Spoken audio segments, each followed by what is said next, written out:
வணக்கம் நண்பர்களே. மாயாச்சின்னு சீரியல் செம பரபரப்பாக போயிட்டு இருக்குன்னே சொல்லலாங்க. பரபரப்பான கட்டத்தில் அதிரடி திருப்பங்கனங்க பார்த்தோன்னா நம்ம ஜானகியை கொல்லதுக்கு புவனேஸ்வரி சதி திட்டம் பண்ணிட்டாங்கன்னு சொல்லலாம்.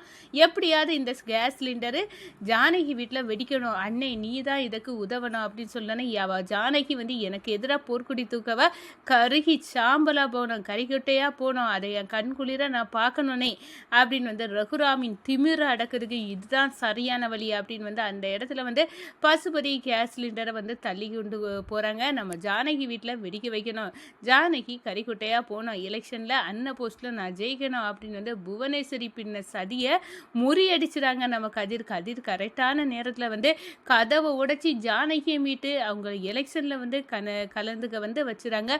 ஒரு கட்டத்தில் ஜானகி அம்மா எலெக்ஷனில் வெற்றி வகை சூடுறாங்க. என் மனைவியை உயிரை காப்பாற்றுறது கதிர் தான் அப்படின்னு நம்ம ரகுராம் கதிரை மருமகனாக ஏற்றுக்கிட்டாங்கங்க. அதோட மாமனாரும் மருமகனும் சேர்ந்து சந்தோஷமாக இருக்கிறத பார்த்து நம்ம தனா அப்படியே குளிர்ந்து போகிறாங்கன்னு சொல்லலாம். அதை வச்சு தான் இந்த வீடியோக்குள்ளே பார்க்க போகிறோம். அதுக்கு முன்னாடி சேனலுக்கு லைக் அண்ட் சப்ஸ்கிரைப் பண்ணுங்கள் ஃப்ரெண்ட்ஸ். பக்கத்தில் இருக்க பெல் ஐக்கானையும் கிளிக் பண்ணுங்கள். அப்போ தான் நான் போடுற ஒவ்வொரு வீடியோவும் நோட்டிஃபிகேஷனாக உங்களுக்கு கிடைக்கும். வாங்க ஃப்ரெண்ட்ஸ் வீடியோக்குள்ளே போகலாம். ஃபஸ்ட்டு எடுத்த உடனே பார்த்தோன்னா ஒரு செம அதிரடியான பரபரப்பான கட்டத்தில் நம்ம பார்க்க இருக்க நேரம் தாங்க. நம்ம புவனேஸ்வரி கோபத்தின் உச்சியில் கொந்தளிக்கிறாங்கன்னே சொல்லலாம்.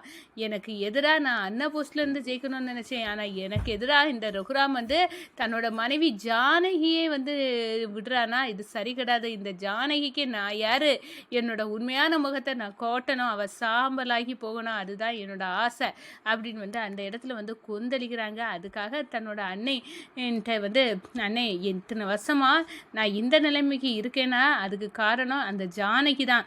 நான் வாழக்கூடிய வாழ்க்கையை அவள் வாழ்ந்துட்டு இருக்கா, அவளை விடக்கூடாதுனே அப்படின்னு அந்த இடத்துல கொந்தளிக்கிறாங்க. என்னம்மா செய்யணும் புவனா, உனக்கு என்ன செய்யணுமோ நான் செய்து தரேன் அப்படின்னு பசுபதி சொல்ல நேரம், சரினே இந்த கேஸ் சிலிண்டரை எப்படியாவது ரகுராம் வீட்டில் சேர்த்து ஜானகி வெடிச்சு செதறணும், நான் நினைச்சதை அடையணுனே அப்படின்னு சொல்ல நேரம், உனக்காக நான் இதை செய்கிறேன், யாருக்கும் எந்த சந்தேகமும் வராது அப்படின்னு தன்னோட கெட்டப்பையே கேஸ் சிலிண்டர் போடவங்க மாதிரி மாற்றிக்கிட்டாங்க பசுபதி. ஒரு கட்டத்தில் அவங்க நேராக நம்ம ரகுராம் வீட்டுக்கு வராங்க. இங்கே கேஸ் கேட்டிங்களா அப்படின்னு அந்த இடத்துல கேட்குறாரு. ஆமாம் கொண்டு வாங்க அப்படின்னு நம்ம ஜானகி அம்மாவும் அலோவ் பண்ணுறாங்க. அங்கே கேஸ் சிலிண்டரை திறந்து வச்சுறாங்கன்னு சொல்லலாம். ஒரு கட்டத்தில் பார்த்தோன்னா எல்லா இதையும் க்ளோஸ் பண்ணி வச்சுறாங்க கதவை. அப்போனா நம்ம கதிருக்கு சந்தேகம் வருது, ஏதோ சுமல் இங்கே வந்தது மாதிரி இருக்கு அப்படின்னு அந்த இடத்துல. அப்போது இதுக்குள்ளே புவனேஸ்வரி சதி திட்டம் பண்ணியிருக்கா, சிலிண்டரை வச்சு வெடிக்க வைக்க போகிறா அப்படின்னு அந்த இடத்துல கண்டுபிடிக்கிறாங்க. இங்கே பார்த்தோன்னா நம்ம ஜானகி சிலிண்டரை கேஸை பற்ற வைக்கலாம் அப்படின்னு போக நேரம்னா கரெக்டாக என்ட்ரி கொடுக்குறாங்க. நம்ம கதிர் கதவை காலை வச்சு ஓட அப்படி உடஞ்சி செதறி போகிறது, உள்ளுக்க என்ட்ரி கொடுக்குறாங்க. அதோட பார்த்தோன்னா நம்ம ஜானகி அம்மாவை காப்பாற்றிடுறாங்க. ஒரு கட்டத்தில் ஆபத்தான நிலையிலேருந்து நம்ம ஜானகி அம்மாவை மீட்டு கொண்டு வந்துடுறாங்க கதிர். இதை விஷயத்தை அறிகிறாங்க நம்ம ரகுராம். இந்த புவனேஸ்வரி செய்த சதியிலேருந்து என் மனைவி ஜானகியை மீட்டது எல்லாமே என் மருமக அப்படின்னு அந்த இடத்துல அப்படியே நம்ம ரகுராமுக்கு கதிர் மேலே பாசம் வருது.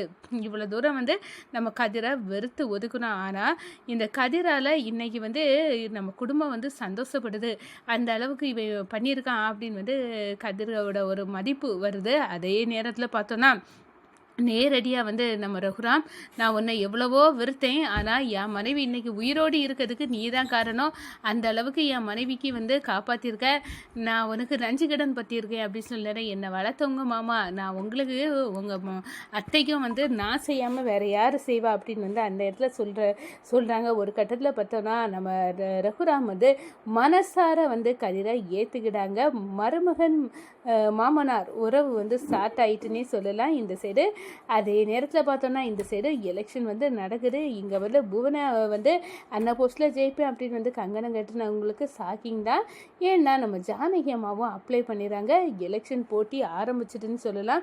எல்லா மக்களும் இந்த புவனாவின் சதி திட்டம் ரகுராமைய ஃபேமிலியே ஆட்டங்காட்டினவா, எலெக்ஷனில் ஜெயிச்சானா கண்டிப்பாக நாட்டுக்கெல்லாம் நன்மை செய்ய மாட்டா, அவள் ஒரு பெரிய சுயநலவாதி, பெண்கள் வர்க்கத்திற்கே கேடு, அப்படிப்பட்டவ இந்த எலெக்ஷனில் நிற்கக்கூடாது, ஜெயிக்கக்கூடாது, அதனால் கண்டிப்பாக நம்ம தான் வந்து ஏதாவது பண்ணணும் அப்படின்னு வந்து அந்த இடத்துல வந்து செம்மையை வந்து பெர்ஃபார்ம் பண்ணி வந்து நம்ம ஜானகி அம்மாவுக்காக எல்லா மக்களும் வந்து ஓட்டு போட்டுறாங்க. ஒரு கட்டத்தில் நம்ம ஜானகி அம்மா வந்து பதவியில் வகிக்கிறாங்க.